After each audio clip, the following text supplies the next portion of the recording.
Well, it's very important to emphasize to primary care physicians that if they want to assess cardiometabolic risk, they need to assess global risk of cardiovascular disease. And for that reason,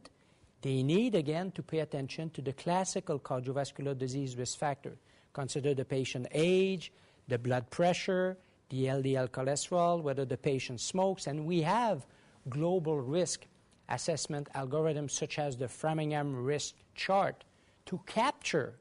the risk associated with traditional risk factors. What we don't do right now in clinical practice, and this has been really the remarkable contribution of the ATP3 guidelines, is the additional risk we don't capture with the Framingham risk score. The additional risk resulting from abdominal obesity, insulin resistance, the prothrombotic and inflammatory state. And we have suggested that in order to identify that subgroup of patients who on top of the traditional risk factors would be at further